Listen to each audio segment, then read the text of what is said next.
Hello, Slicey Dicers. This is Brian with another battle to the death for you. Today we have the Kershaw Atmos versus the Steel Will Mini Intrigue.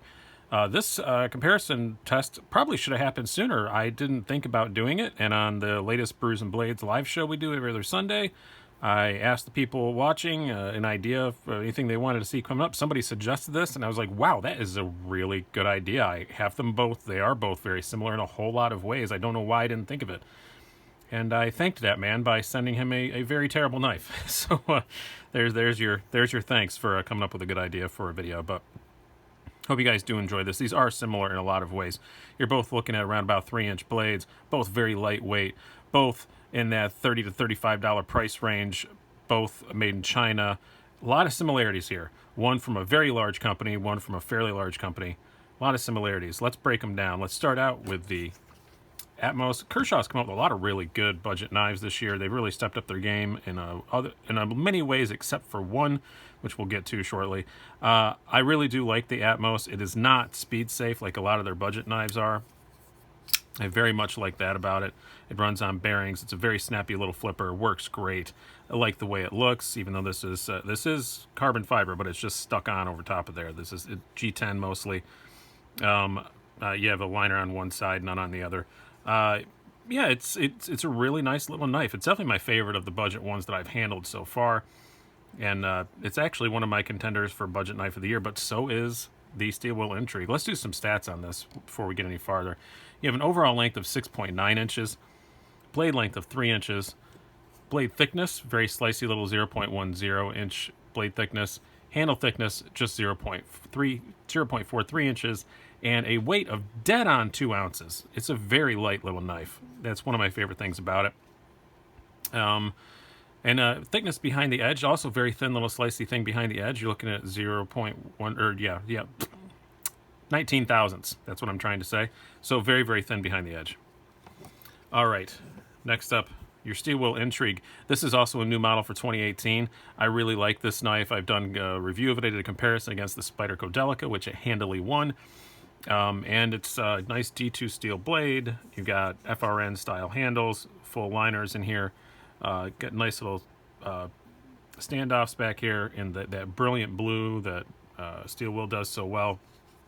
It's just a nice little slim, lightweight EDC/gentlemanly kind of knife. It does come in black also, and they will be coming out with an M390 Italian-made version shortly. Let's do some stats on this one. We have, let me switch pages in my notes, an overall length of 7.5 inches, blade length of 3.25 inches. You have a blade thickness of 0.12 inches, and you have a handle thickness of 0.44 inches and a weight of 2.2 ounces. So in every way, just a tiny bit bigger than the Atmos is. All right, how this is going to go, just to remind you of the rules here. We do 7 categories: aesthetics, quality, blade, ergonomics, carry, deployment, and value. And then I add up scores at the end and I choose a winner. So here's what we're going to do. Let's get into it. First of all, we will do aesthetics. This one is not really close. A lot of you have said in other reviews of other times the Intrigue has come up that some people don't like the way it looks. I happen to think it's fine, but some people don't really like the way it looks. Whereas the Atmos looks really nice. I like the carbon. I like the black. The Atmos does, or the Steel Will does come in black or gray, but this only comes in the one configuration. But that one configuration is pretty darn good looking. Nice black pocket clip, nice classy looking pivot. It's a really nice looking knife. This is a Sienkiewicz design. Sienkiewicz usually makes very, very good looking knives. This is no exception. This is a handsome looking knife. This is really good. So easy win on this one. I think aesthetics, I don't think anybody's going to argue with me on that, to the Atmos. Now, quality. This one was a little closer, but I have to give the win to the Steel Will. It just feels a bit nicer, and it is a little bit more expensive. You're looking at $32 for the Kershaw versus, what is it, $39 for this. So, yeah, this is a little bit more expensive, but it just feels nicer. The hardware is a bit nicer. Everything's a bit smoother around the edges. This just feels like a lot more quality piece than just that $6 or whatever difference it is in price, $8, whatever it is. Yeah, it's I have to give an edge in quality to the steel wheel. Not by much. This still feels pretty darn good, I will say. But this just feels a bit, even the box you get with the Kershaw isn't that nice. You get a pretty decent looking box for the steel wheel. Little stuff like that. Now, blade. This is the one that I'm going to give a win to the steel wheel, but I don't want to. Why do I not want to? Because Kershaw just made a mistake with this. This is a great blade. Nice thin blade stock, hollow grind, very thin behind the edge, awesome blade shape. It is just a great blade. It's just a really well-designed blade. But then they went with HCR 13 MOV. Yeah, wah wah. The steel wheel, a good blade shape, nice robust tip, a little bit thicker blade stock, flat grind, a little bit thicker behind the edge, but not that much. Everything about this blade is still good, but not as good as this, except for that this is D2, which is a much better steel than HCR 13. So if this was anything other than HCR 13, I would probably give the win to it, but I have to give it to the steel wheel because this is really good, and steel wheel D2 is also really, really good. So I have to give the win to the steel wheel for that in the blade category. Now, ergonomics, this one is just a tie. I can't really decide. They're both a little small for they're not lengthwise, but just finger wrap around. I have really long fingers, so my fingers wrap very fully all the way around on these. So, but there's no hot spots on either of them. The jimping works great on both of them, I will say that. If you have to choke up at all, the jimping does work awesome. So, yeah, I just have to give a tie. They're both feel a little thin in my hands. They both fit my hands lengthwise, but I just got to call it a tie. There's nothing wrong with either one of them. Neither one of them are ergonomic superstars, but there's nothing wrong with either of them. So I just got to call it a tie. Now, in carry, this one was a pretty easy win for the Kershaw.